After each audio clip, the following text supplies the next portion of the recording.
Well, thank you, everybody. It's wonderful to see you all. I hope you're all having a profitable Davos, as my colleague Richard Quest would say. Lowering the temperature in the Middle East. We have 45 minutes to discuss that. I think Fuad has a comment on that, and I'm sure you'll get that. You said to me earlier on, 45 minutes. We spent 45 years trying to lower the temperature in the Middle East. So I'm not sure how much we can achieve in this, but we'll do our best. Give me just a couple of minutes to set us up, because this is important. There are decades when nothing happens, and there are weeks where decades happen. Lenin's words feel especially poignant as we reflect on the Middle East's recent whirlwind of events. In the final weeks, of course, of 2024, we saw a fragile ceasefire in Lebanon, the formation of a new government, and a significant weakening of Hezbollah. Seismic change followed in Syria with the ousting of Bashar al-Assad and the establishment of a transitional government, of course. And as we entered 2025, a temporary ceasefire in Gaza, broken in part by President Donald Trump ahead of his return for a second term as US president. Questions.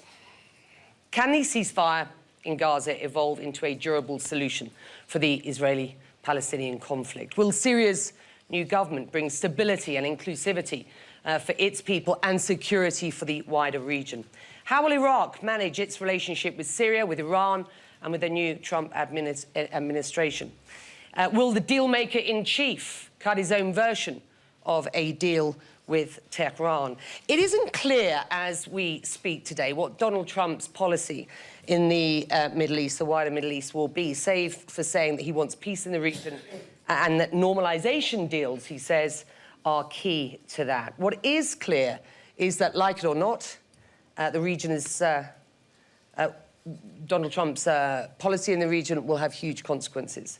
But since his last term, the region does have a new dynamic, regional solutions for regional problems. At least that is the narrative. Enter Dateline, Riyadh, Doha, Abu Dhabi, Ankara. What influence will we see from these countries? And what role Europe in the region's shifting dynamics? There is a lot to unpack with what is my expert panel today. Ayman al-Safadi is the Deputy Prime Minister and Foreign Minister of Jordan. Fuad Hussein is the Deputy Prime Minister and Minister of Foreign Affairs of Iraq. Hasan AlShaibani is the Minister of Foreign Affairs of Syria. Varsen Aghabekian is the Minister of Foreign Affairs of the Palestinian Authority, and Jean-Noël Barrot is Minister for Europe and Foreign Affairs of France. Right. Let's start with a very simple question. On a scale of 1 to 10, how optimistic are you that we can lower the temperature in the Middle East, in the region, in 2025? Ayman. Wow, you want to give us 45 minutes to address all of that. Good luck to you and all of us doing this. I think, look, we have opportunities. If everybody do their part right, I think we can lower the temperature. We've already seen significant changes in many parts of the region. We have the ceasefire in Gaza now, which we all must do everything we can to make sure it holds. So I think if everybody does their bit, I think we're really facing a very, very good opportunity to move forward.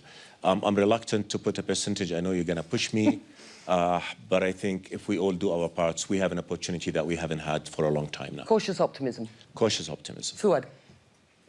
I must be realistic about this. We have got challenges and opportunities. Opportunities because we have got already ceasefire in Gaza, ceasefire in Lebanon. Is it possible to transfer or change the ceasefire into peace agreement? Is it possible to transfer the ceasefire in Lebanon into peace agreement with Lebanon? These are questions. These are challenges. Anyhow, we have got some opportunities nowadays, but at the same time, the change in Damascus also offers many opportunities. So how are we going to deal with that? All of us, in the first place, of course, the Syrian people, but Also, the situation in Syria is interconnected with the situation in Iraq and Jordan and other countries. So on a scale of 1 to 10? How optimistic are you? Anyhow, as I said, these opportunities, they are first steps towards some solutions. But at the same time, we must be realistic about the change of the administration in Washington and the situation in Iran. So cautious optimism. There is another challenge which is ahead. Minister. Yes. Depending on what happened in Syria, of course, we are very optimistic for the future of Syria. Regarding our country, we can say that we are 1 of 10. We can say 10. And regarding for the Middle East, we can say 8 to 9. And regarding to the world, we can say 7. Thank you. Thank you. Minister Barrot. So I would say 5 out of 10. I think we've gone half of the way by lowering the temperature in the Middle East over these past few weeks with a ceasefire in Lebanon, a ceasefire in Gaza, a regime change in Syria. But all this will only be sustainable if this comes with political solutions. So putting an end to brute force that gave way to diplomacy and negotiation was a very important and significant first step. But there is still a lot of work to do to make sure that this is durable and sustainable. Varsen. I'm also cautiously optimistic, but I will say 6, but under the condition that there is a new outlook on what peace entails and what a genuine peace process means. Right, so thank you. I'm pleasantly surprised, but perhaps I shouldn't be, that we've got some cautious optimism. I mean, I said more than cautious optimism, but that's good. That's a good place to start. So Varsen, let's come back down this line and start with Gaza. How confident are you that this deal will go beyond even this first week of this first stage, and that we can, in any way, expect to get a durable peace at the back end of it? And what role Donald Trump now as new US president? Well, things are very unpredictable and it can go either way. But what we hope as Palestinians, and for saving lives, that this ceasefire becomes a permanent position that would lead us to something bigger. Now, President Trump is a key player. And the USA can do a lot. And we've seen it in the last week. So, but President Trump and the team in the United States need to, again, understand what it means to have Palestinians have a palatable peace process. A palatable peace process means understanding the rights of the Palestinians. Is it your sense that they care? Rights. They can if there is enough work from the region, from our brothers and sisters, from the international community, on talking about the durability of a sustainable peace. If you want a sustainable peace, then it has to have parameters that are different than what was thought before on either continuing the status quo in the Middle East or really achieving a sustainable peace. So what you're saying is we cannot just dust off what was a Kushner plan back in 2020 for a solution to the conflict? Yes, what was there on the table in 2017, 2018 will not bring us peace. Not for the Palestinians, not for the Israelis, not for the region.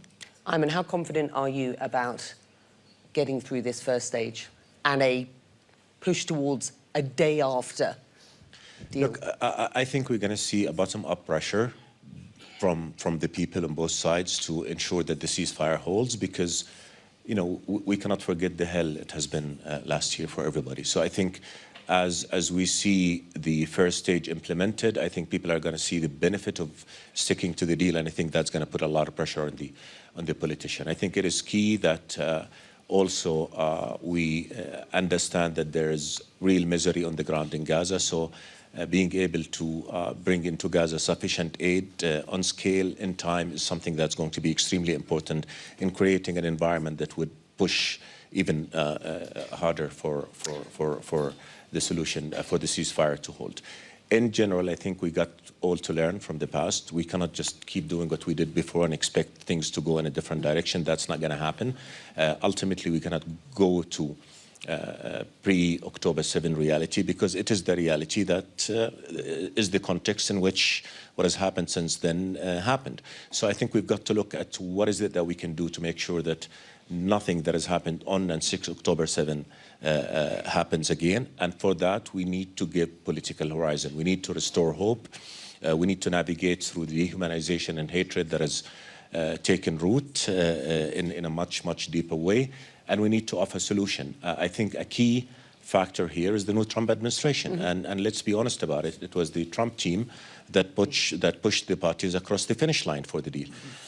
President Trump is saying, I want to be a peacemaker, and that is something on which we're fully aligned, with which we're fully aligned, and we're going to be partners for President Trump in pursuing a peace. We have to understand what would it take to ensure that that peace lasts and is comprehensive and it's just and it is fair and it is peace between people, not just official documents signed. And for that to happen, people have to accept it. And for people to accept it, it has to address the legitimate rights of Palestinians, one last thing, for freedom and statehood, and also address Israel's concern about security and positioning in the region. I think we can do that. We have enough solutions that have been put on the table. As I told you before, Becky, we're not short on ideas, we're short on will. Are we going to garner that will and act together collectively in the region, in Europe, in the United States, across the world, and take advantage of the new spirit of hope that we see in the whole region, in Lebanon, in Syria, and other places? I was in Doha on the announcement of the ceasefire. Steve Witkoff was there. He was in the room with the Prime Minister of Qatar. He clearly has a very good relationship with him. As we understand it, he may go into Gaza to try and ensure the implementation of at least this sort of second stage of the first phase, as it were. But Donald Trump has already said he isn't confident that this deal will hold, this truce will hold. Does that worry you? Look, I mean, there is a chance it will not hold. We're already seeing some signs of failure to commit to what was agreed on in the deal. But I think it is in everybody's interest that the deal holds. I think we have an opportunity in which we can build. And if it doesn't hold, then what's the alternative? And as we talk about Gaza and the risk of the ceasefire not holding, which is dragging not just Gaza into hell again, but dragging the whole region into the anxiety and uncertainty and chaos that we've seen, there is also the West Bank on which we need to keep an eye. What's happening with the West Bank is extremely dangerous. As Gaza, sort of witnesses a degree of end of fighting, we don't want to see that fighting on the West Bank leading to its explosion, because if it does, then we'll find ourselves in the same place. What I want to say is that I think history has proven that security approach will not solve the problem. How many years, decades, has Israel relied on security approaches to ensure that there's no re-eruption, and it did not work. So now I think I go back to what Jean-Noël said. We need a political solution. We need a political vision. We can all rally around it in a very pragmatic, practical way, and anchor it in an understanding that in order for the peace to hold, to be real, all sides have to feel that they've gotten their legitimate rights fulfilled. And that's something to which in the region, in Europe, and I think everywhere else, we're fully committed. And you and I have been talking on an almost daily basis over the last 18 months about your concerns about the conflict in Gaza metastasizing. It's been, it's been really sort of, good to see what's happened in Lebanon, what's happened in Syria. We're going to find out from you, Fuad, what the perspective is from Baghdad. But I see where you're at on what's going on in the West Bank at present. And Varsen, let me just bring you back in here before I get to everybody else. Despite, or maybe because of the ceasefire, Israel has launched a significant operation in the West Bank, particularly in Jenin. Are these acts, to your mind, meant to further undermine the PA in the eyes of the Palestinians on the West Bank? Seen by some, the PA is seen by some as collaborators with Israel at present, just as conversations about what the day after in Gaza might look like. What's your sense? I think what is happening in Jenin is very unfortunate, and it's a deliberate attempt by Israel to undermine the Palestinians in general, and we're hearing it. They don't shy away from voicing it. They're telling us very clearly, we're done with Gaza for the time being. We don't know for how long, because they are also voicing that they are going back into Gaza. But now it's a time on the West Bank, and we will do on the West Bank what we have done on the Gaza Strip. And this is very worrying for the Palestinians. The Palestinian Authority was trying to contain the violence on the West Bank, but now the Israelis come in and they certainly undermine everything the Palestinian Authority was doing. Asaad, I'm going to bring you in here at this point. I think it's important that we don't park the Gaza story, clearly don't park the Israel-Palestine conflict, and don't park any conversations we might want to have about the day after at this point. But Asaad, you are here, Minister, in Davos for the first time, representing a transitional government in Damascus. It says it has come to power for all Syrians and for a new Syria. What does the international community, especially the new Trump administration, need to do to support this government? And how do you guarantee to Syrians and the international community, from whom you are expecting a great deal of help, that you are willing to work both internally and around the region to help ensure security? Yes, thank you. First of all, what's happened in Syria, we are now in 50 days. We bring the hope for all the Syrian people, and also we bring the hope for all the world and for the region. And we were bombed and tortured and displaced during 14 years. And what happened, of course, it brings stability and security for Syria and for all the region and the world. Of course, what we are looking for from the Trump administration, that to support the stability and security by removing the sanctions imposed on the Syrian people, and also all the Syrian people has positive expectation from the new administration regarding the supporting the political process and also supporting the new road and new future of the Syria. So, Minister, let me stop you there. How much contact have you had with this new administration? Clearly, it's only 4 days old, but I mean, it's been, you know, in a stage of transition now for a couple of months. And how realistic do you believe it will be that some, if not all, sanctions will be lifted? Yes, the sanctions now, it's turned into against the Syrian people. In the past, the sanctions imposed against the Assad regime because of the torturing people in Sinai and other prisoners. But after the overthrow of the Assad regime, it turned against the Syrian people. But now, removing sanctions, it's the key actor and the key of our development vision, and also the key for a new road for the Syrian people. What contact have you had with the members of the new administration, if any? Have you been in contact? Yes. Yes. Of what course, are they telling Syria, you? it's important actor in the region, and who want to perceive the stability and security in the region, they should talk with Damascus. Have they been in contact with you? Yes. Yes. Can you give us any sense of what's been said? No. Fair enough.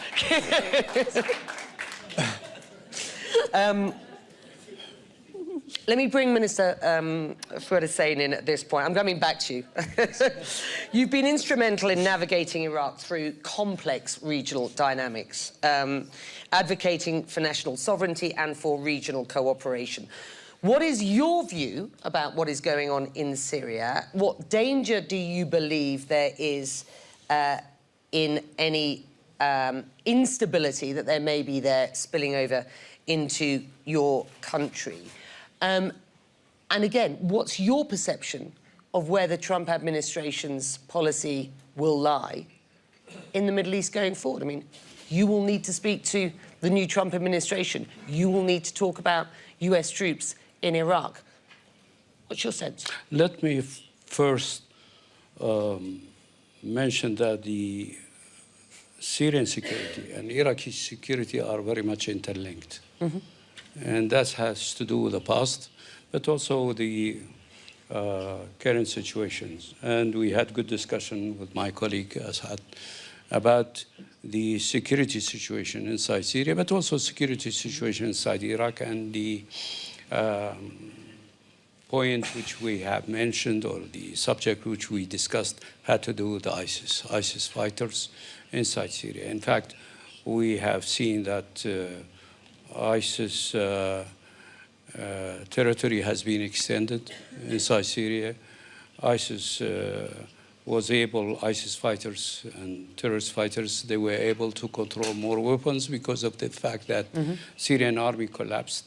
So they collected a lot of weapons, and some new elements joined ISIS. That's according to our information.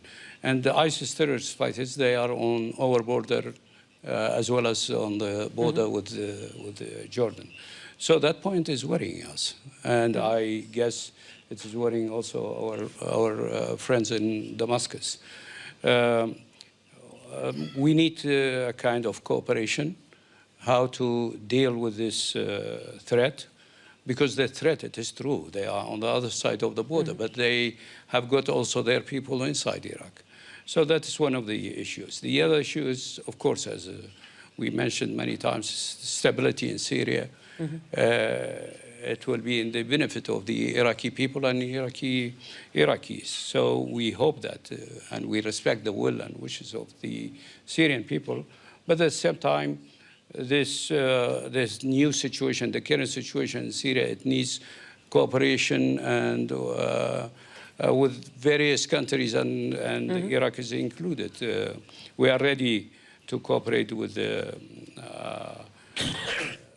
new administration in Syria, and we hope that they will have some steps towards establishing a political process, and the political process which we are talking about has to do with the being inclusive. And when we are talking about inclusive, we are talking about the various components in Syria's society, because at the end, stability, it means stability in all parts of Syria. Stability, it means stability for all components in Syria. And let's talk about northern Syria. We are not talking only about Damascus. I am talking about various areas in Syria. Yeah, and let's talk about northern Syria. We know the US-backed Kurdish forces in northern Syria are under increasing pressure at present from Turkey. Do you think Ankara will launch an offensive against these groups? And if they do, what is your positioning on this? No, that will be dangerous. Why? For many reasons. In the first place, if there will be an attack on that area, so we are talking about, I guess, 20% of the Syrian area, which is under the control of Syrian Democratic Forces. Fighting in that area, it means more refugees coming to Iraq. We have got now 250,000 refugees from Syria, but in fact, these are registered. But in fact, we have got perhaps 700,000 Syrians in Iraq. So that means more refugees inside Iraq. Fighting in that area, it will threaten the prisons in that area. As it is well known, there are 26 prisons in that area, which is under control of the Syrian Democratic Forces. And in these prisons, we have got between 10 to 12,000 terrorists from ISIS and Al-Qaeda there. So imagine if those will be free or they will be released. Many of them, they are Iraqis. The others, they are Syrian and from other nationalities. What does it mean for ISIS, and what does it mean for the security in Iraq? And in fact, what does it mean for Syrian security? So there are many threats in that area. So that's why we hope that there will be negotiation. There were some contacts and discussion between Syrian Democratic Forces leaders and do you expect HTS leaders, but we hope that these negotiations, the process of negotiations will continue and they will reach some understanding. Do you expect the brokered deal to withdraw US troops from Iraq will continue under this Trump administration? And at present, as we wait to see whether Donald Trump will broker his own deal on and with Iran, what's your perspective of how you might re-navigate your relations with Tehran? And 2 questions. it was For a you? question for me. You see the first part of your question, how the new administration in Washington is going to deal with the U.S. Troops in that area and in other areas. Of course, this is a question for the American to answer. But I think my belief is that they will be there. They will be there because the whole entire situation in Middle East is different than the first, let's say, Trump first administration. Now we are dealing with different challenges. And so I have the feeling that they will be in the area. And as for our relationship with the new administration, our relationship with the American government, American administration is based on the strategical agreement which we have. And on the basis of that framework, we will continue our talks and negotiation with the American side on various fields. And with Tehran? As for Tehran, of course, that is a question to the Iranian, but the tension between Washington and Tehran, it affects us directly, not indirectly. In fact, that's why we are rather worried about the tension, and we hope that both sides will choose different approach, and that's the approach of, once again, negotiating. But until now, I don't see any signal from Washington that they are ready to negotiate with the Iranian side, while the Iranians are giving that signal. Well, let's see. Well, let's see. I mean, there's a chief deal maker who says that he wants to cut deals all over the place. So let's see how long it is before we start seeing the emergence of something on Tehran, if at all. Minister Barrot, let me bring you in here. I gave you a chance to sort of, give us a starter for 10 earlier on. So having listened to what we've heard from the panelists here, can you just share your assessment of where you see Gaza, perhaps more importantly, your perspective on the developments in Lebanon and how France plans to support that government going forward? And then critics say that European countries don't have the political will or capital to chart their own foreign policy goals separate from Washington. What do you say to those critics when it comes to Syria, Lebanon, Iran, in a Trump era 2.0? So first, I say that this is not true, even though, of course, for all of us, the US are a key partner, but we're sovereign in our foreign affairs policy. And even though we constantly talk one with another, and we often agree, it sometimes happens that we are exactly aligned, but this doesn't prevent us from working together. Why do European countries care about what's happening in the Middle East, about the temperature in the Middle East? Well, because our national interests are indexed on the temperature in the Middle East. Among the key preoccupations of European citizens today is security and terrorism. And as far as France is concerned, 10 years ago, there was a massive terrorist attack that was initially prepared in Syria under the regime of Bashar al-Assad and by ISIS forces.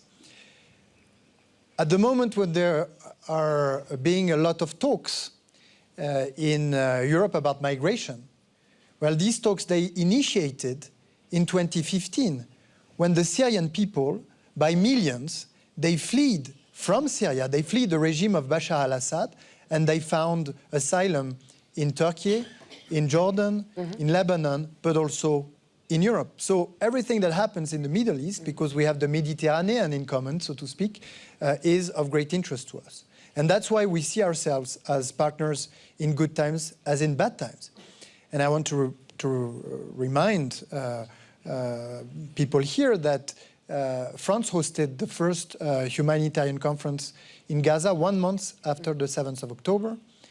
And France also hosted the first international conference in support to Lebanon 1 month after the ground operations of Israel into Lebanon started. And now that we've achieved ceasefire, and get back to that, alongside with countries of the region, Arab countries, countries for the Gulf, we are willing to participate, whether it's Gaza, Lebanon, or Syria, in the reconstruction of those countries and to consolidate the political solutions that will go alongside those reconstruction efforts. As far as Gaza is concerned, it's been said already, it's a huge relief that there is a ceasefire that puts an end to the brute force that destroyed a huge part of Gaza, that made so many civilian deaths, and that allowed the partial release of hostages, and we're waiting desperately for the release of our two French hostages, hopefully in the weeks to come. Phase 2 will be challenging because we'll need to find a way for a civil administration of Gaza once Israel troops retrieve, and we'll need to start working on the third step, which is the political solution that Ayman alluded to. And we're already working with Saudi Arabia and partners from the region ahead of the UN International Conference that will be held in June of 2025 in New York and co-chaired by Saudi Arabia and France. What does France bring to the table? What's the offer? Well, France is a permanent member of the Security Council, dedicated to to justice and international law. Very specifically, I'm asking, what are you putting on the table in Gaza and for Gaza? Oh, so depending on which stage you have in mind, like I said, we helped alongside, and I want to commend especially the efforts of Jordan to bring humanitarian help into Gaza, but we also helped foster humanitarian help among European countries during this international conference that we hosted. We're also in the front line to support the Palestinian Authority. We're one of the rare countries in the world to directly support the Palestinian Authority. And moving forward, we'll be here alongside countries in the region to try and solidify this political solution. We have not yet recognized the state of Palestine because we've said that this recognition needs to come at a time when indeed we get closer to the draft of a two-state solution with mutual recognition and security guarantee. That's not going to happen before June. So, I mean, we may be We're going to work hard from that. We're going to work hard for this June conference to be a decisive step towards an irreversible path towards the two-state solution. And as far as Lebanon is concerned, what do we bring? Well, in Lebanon, we bring our long-lasting relationship with Lebanon that allowed us, alongside the US, to provide a formula for a ceasefire that happened 60 days ago. And that produced and that delivered results.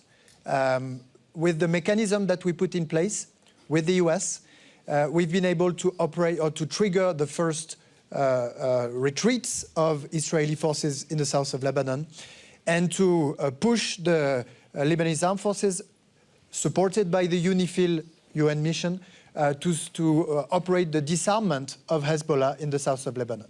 We're 60 days past the ceasefire. Are we done? The answer is no. So we'll need more time to achieve the results. The good thing is that we also, alongside partners of the quintet, facilitated the election of a president for Lebanon. That was an essential condition to be met for the ceasefire to be sustainable, but also for the reconstruction effort to start, and basically for Lebanon or for the Lebanese people to take back control over their own destiny. But as was said earlier in the introduction, what worked in Lebanon is that everyone took their share of the risk, of the effort. Israel put an end to hostilities and now is removing its forces. The Lebanese armed forces went beyond what they had done so far and went actually to places where Hezbollah were storing ammunitions and destroyed those ammunitions. And UNIFIL also did their part. Right. And the Lebanese political forces also sort of overcame their reluctance to work together to elect a president. So everybody did their part. That's why we're where we are now. But to go or to do the other half of the way, we need people to keep taking their part of the risk. Ayman. Thank you. Look, I think the first reality we have to recognize is that everything in the Middle East is connected. Whether you talk about Palestine, Syria, Lebanon, all come together in terms of what causes tension to happen and the impact of positive progress. Number two, what happens in the Middle East does have a major impact on our neighbors in Europe. We are one region in reality, and we've seen that manifested through the impact of crises that we've had to live with. And I go back to my initial statement. There is a moment of opportunity if everybody do what they need to do to make sure that we are on a track that will give people hope of a promise of a better future where their legitimate concerns will be addressed. So, on Palestine, Gaza. Gaza, I said there's a ceasefire now. Everybody has an interest in that ceasefire holding. But remember, the challenges are enormous. You're talking about hundreds of thousands of people in Gaza who lost literally everything.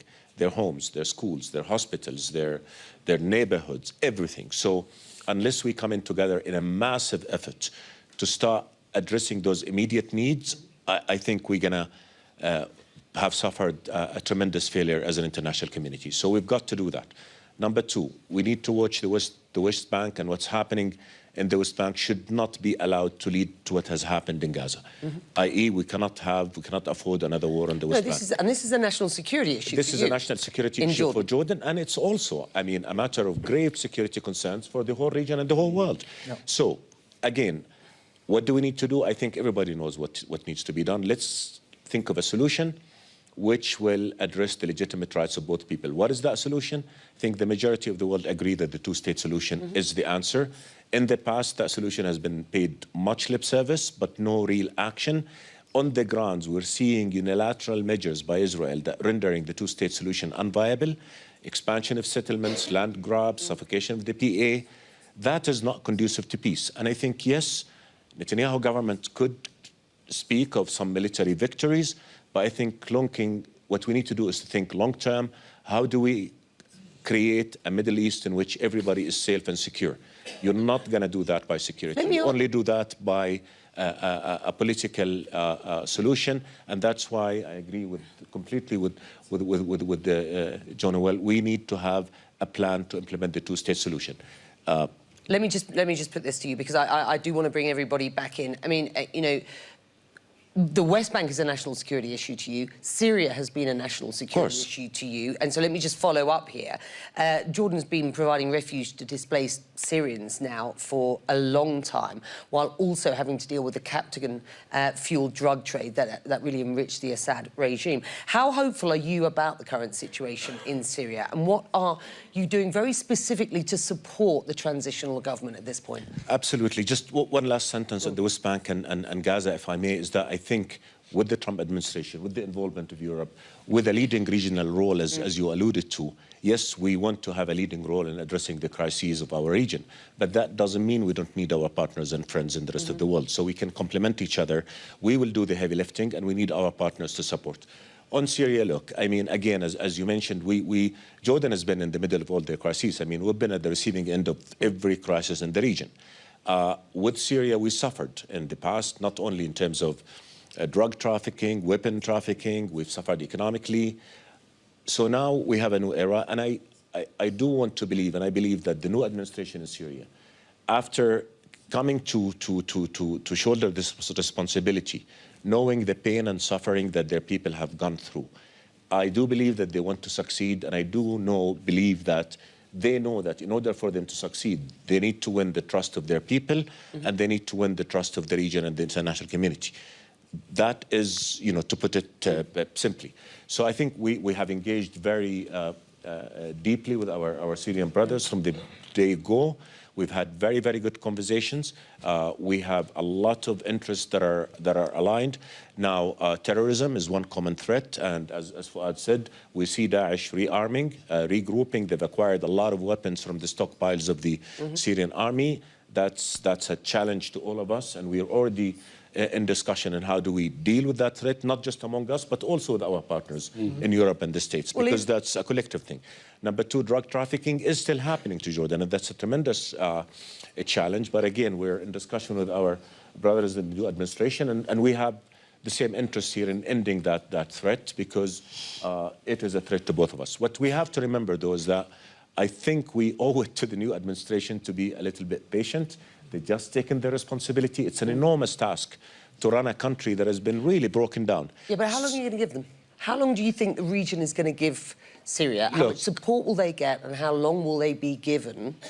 Look, we're very supportive. As you said, we have 386 kilometers of border with Syria. We're working together and making sure there's a flow of trade, a flow of connecting infrastructure, electricity, gas, flow of aid. All that is happening. We've also had very good meetings. We decided to form committees not just on trade and other issues, but also on security and defense, water issue. The Syrian regime violated our water rights. But then again, we're patient. We're not going to push our friends now and say, we have to solve it. We've got to give them time. But I think, and we have this conversation in full honesty, because look, we have an interest in Syria succeeding, not just because we care about Syria, which we do, but because what happens in Syria will have a direct impact on us. If Syria succeeds, we all benefit. If Syria, God forbid, collapse into chaos, we will pay the price probably more than anybody else. So that said, I think they are saying the right things, as I said. I mean, they want an all-inclusive government that represents and fairly protects the rights of all citizens. They need to build the states, and we are fully supportive to them. I think they know the urgency of moving forward more than anybody else, and we're there to support Minister, them. how would you describe the support that you're getting very specifically at present from Qatar and Turkey? What is the influence? What are you being told from Riyadh?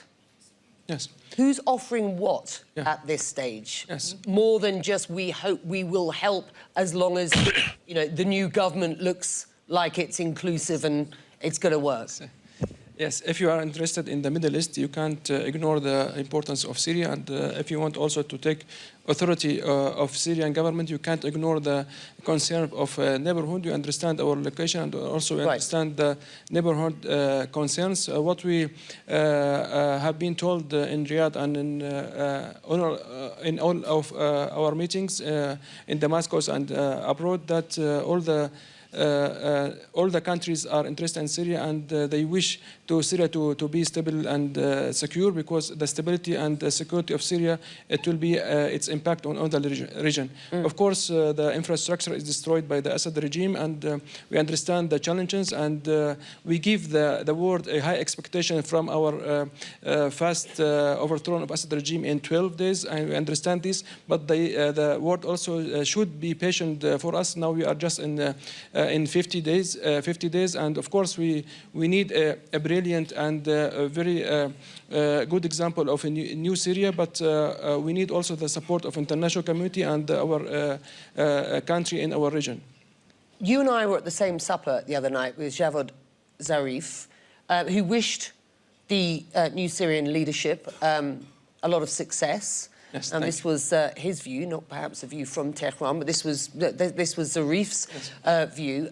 He sort of overlooked the influence that Iran has had through its proxy Hezbollah, although he wouldn't admit to that, in supporting Assad in the past. But he certainly wished you the best. I wonder, how much are you prepared to have relations with Iran, if at all? What is your perception about where Syria should position itself with regard Iran at present? And to Minister Barrot, France, the UK and Germany have recently held talks with Iran aimed at potentially reviving the Iran nuclear deal. Javad Zarif told me at this same supper that Tehran is willing to engage with the new Trump administration, but insists that Washington must purchase its ticket back at the negotiating table, and he very specifically said the price has gone up. To which you say what? Let me start with you, and I'll come back to you, Asad. Let's start with Minister Barrot.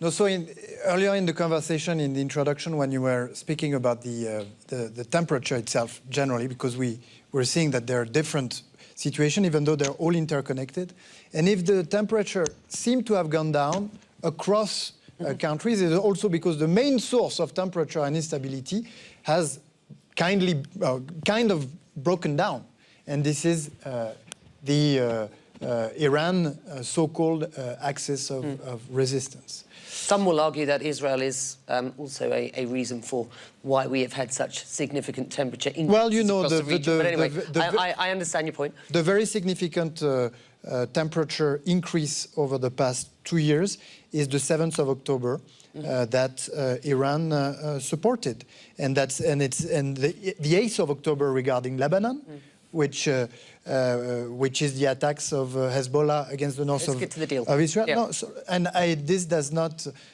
sort of preclude Israel and its responsibilities, but the fact is that the axis of resistance has largely broken down. With respect to Iran, again, a topic that we're clearly going to keep working on very closely because it touches upon our own security interests. The nuclear program would generate massive security issues for Europe and the rest of the world. The ballistic program of Iran now generates direct security concern for some European countries. And that's why we've expressed to Iran with the British and the German partners of the E3 our willingness to move forward with tough negotiation that start with a full assessment that we requested from the Board of Governors of IAEA, and that will be presented early in the spring. Is it and your that will sense be a point or a starting point for decisions to come. Is it your sense that the Foreign Minister has been given the green light by the Supreme Leader to negotiate a deal with the US? First question, because my sense was from Zarif that actually indeed is the case. To you, Fuad, I wonder whether you have been asked to or would be prepared to mediate in any US Tehran negotiations on a new deal.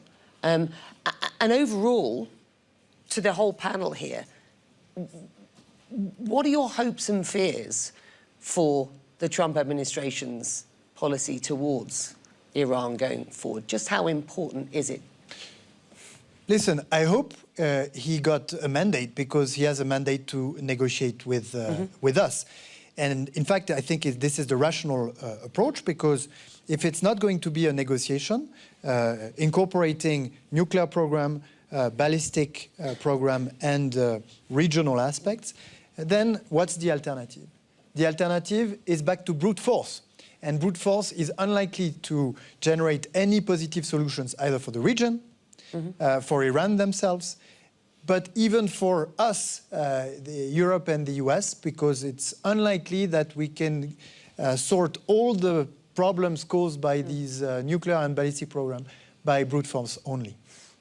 Fuad, it is well known that we are well connected to Washington, but also to Tehran.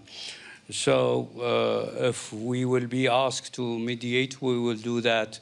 And it will be in the interest of Iraq, but also in interest of the region and international, in the interest of international peace.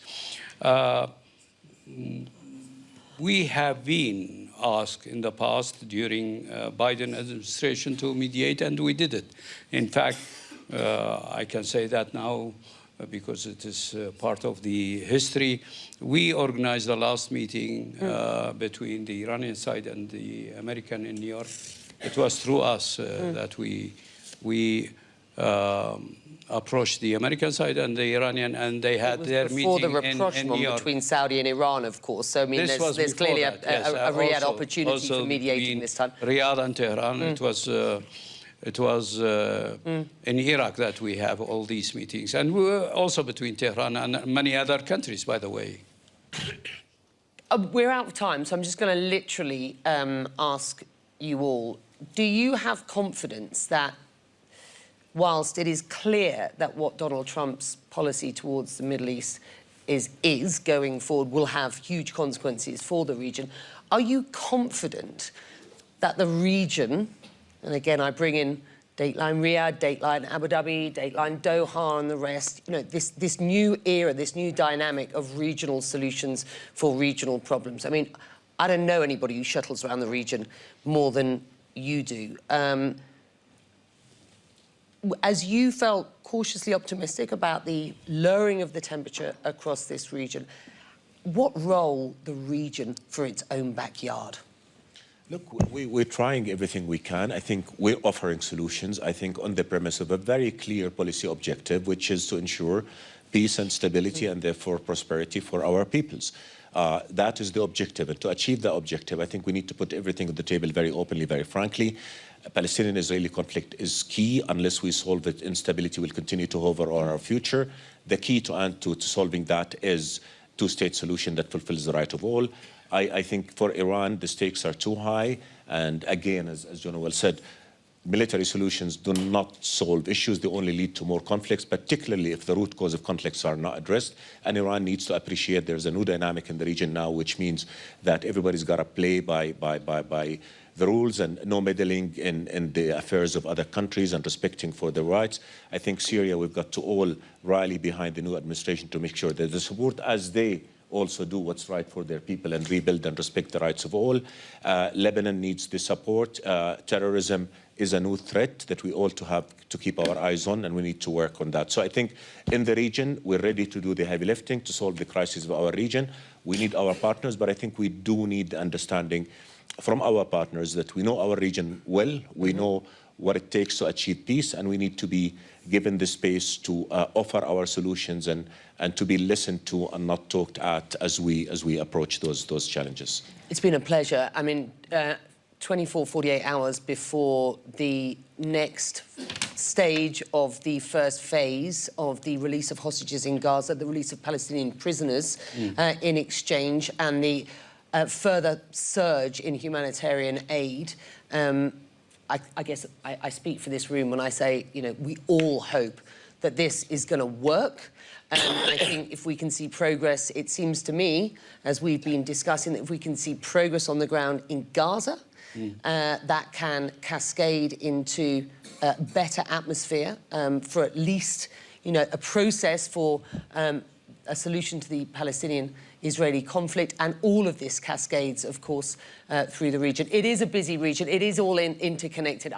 45 minutes is not anything long enough, but as Fuad said, he spent 45 years trying to lower the temperature in the Middle East. So, I mean, we were only going to skate across the surface, but it's been an absolute pleasure. Thank you very much indeed. Thank you. And welcome to the Davos for you. Thank you.